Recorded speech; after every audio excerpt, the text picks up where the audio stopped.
Salut. Lorsqu'il s'agit du coronavirus, je pense que il y a plus de peur, plus de panique mentale que dans les faits.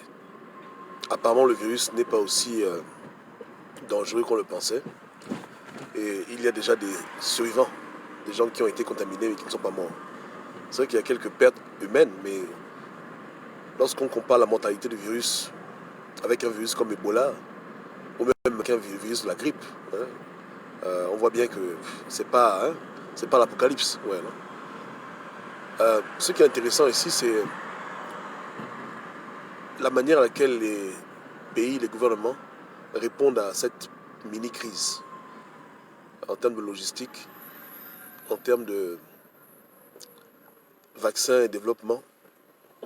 Moi, je vois que l'humanité n'est pas encore prête pour une grande pandémie. Donc, je considère le virus comme étant un test.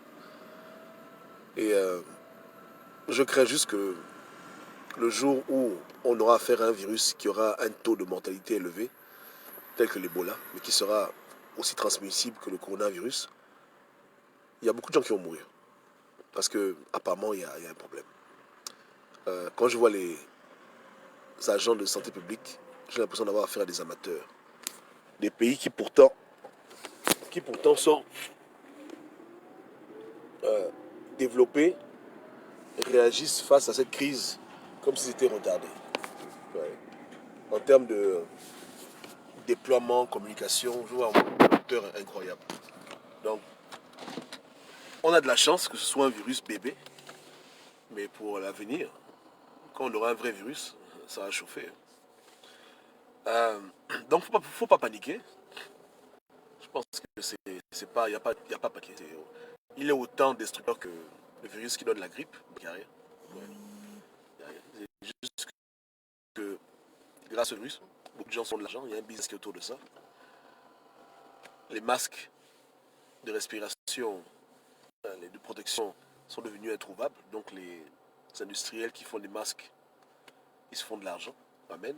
Les compagnies qui développent des vaccins expérimentaux, leur action en bourse augmente. Euh, dans le corps médical, tout ce qui est infusion intraveineuse, etc., devient très rare. Donc, il y a de l'argent qui se fait derrière. Ouais. C'est ça, pour moi, c'est ça le côté positif de cette petite pandémie. Hein. Voilà. C'est que ceux qui ont du temps peuvent se faire de l'argent dedans. Facilement. Facilement. Avec des choses simples, telles que les masques à gaz, etc. Voilà. Mais c'est pas ça. En un mot, ce n'est pas la pandémie qui nous a été révélée dans le livre d'Apocalypse et qui doit éliminer, je crois, un tiers de la population mondiale. C'est pas ça. C'est juste un virus qui fait des petits dégâts, mais ça n'ira pas plus loin. Ce ne sera pas comme dans les films où des villes entières seront quadrillées, mises en quarantaine. Il n'y aura pas ça. Les gens vont au travail, ils rentrent chez eux. Ceux qui attrapent le virus, sur 10, peut-être 2 vont mourir, comme la grippe, et puis la vie continue. Voilà. Donc ne paniquez pas, restez calme, il n'y a pas à s'inquiéter. Hein. Maintenant, le problème, c'est que quand on traite avec les virus, il y a toujours la possibilité que le virus subisse des mutations et qu'une nouvelle forme de virus émerge et puisse être plus destructrice. Mais pour l'instant, ce n'est pas le cas. Apparemment, le virus est plus ou moins stable, donc il n'y a pas beaucoup de mutations et on devrait régler le problème rapidement. Voilà. Donc c'est pas la fin des temps. Hein. Dans allez au travail, vivez vos vies, il n'y a rien. N'ayez pas peur et comme je le dis, puisqu'il y a un business derrière ce virus, il ne faut pas trop suivre les médias qui essaient toujours de tout sensualiser, hein, sensationner, parce que derrière ça, ils se font de l'argent. Ils se font de l'argent de plusieurs manières, avec la peur et la paranoïa des gens. Donc ne tombez pas dans le piège, il n'y a rien.